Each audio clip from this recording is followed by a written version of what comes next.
I wonder how much of what we assume is happening in Genesis with the cherubim and the sons of God is based on long tradition and what we've grown up being exposed to, but wouldn't necessarily the ancients have been exposed to.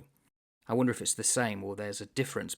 There's a few things I'd like to mention. I may be jumping ahead of my skis here. I just want to, at this point, talk about the hierarchy. We've already talked about cherubim, but they're not using the same words for the sons of God.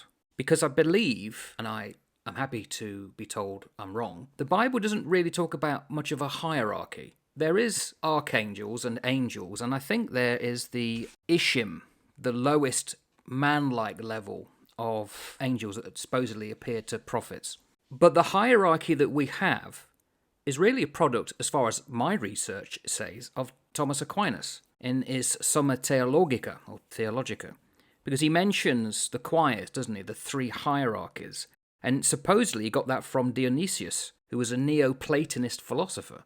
So the Bible really doesn't give us much information as far as I'm aware. You are absolutely right. And so a lot of the Thomas Aquinas' hierarchy of angels comes into Catholicism. And that's very heavily where within the Christian world, Catholicism is this very clear structure of what angel sits where and all the rest of it. And again, coming into the Neoplatonic worldview thinking, Platonism has infected Christianity. And the Platonic thinking has actually corrupted a lot of the way that the early church would have viewed all sorts of different things. So I'm really always very keen when I look at where Christianity stands in terms of its tradition, where those traditions come from, and then what was the Jewish faith? How did the Jews originally see this? Because the Jews don't have anywhere near as well defined within the traditional Jewish faith. I'm not talking about Kabbalah. Kabbalah's really interesting as well, which is a mystical side of Judaism. But going back into the sort of the traditional Orthodox Jewish faith, angelology is not very well defined.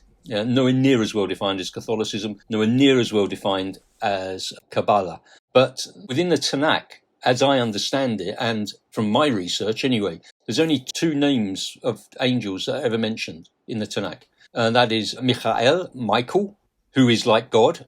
He is Israel's representative within the heavenly domain. He is the one that goes into battle for Israel. And Gibor, Gabriel, which means strength of God or something like that. And he acts as a defending warrior amongst other things. And he's obviously the one who appeared before Miriam, Mary, and announced the birth of Messiah or the pending birth of Messiah.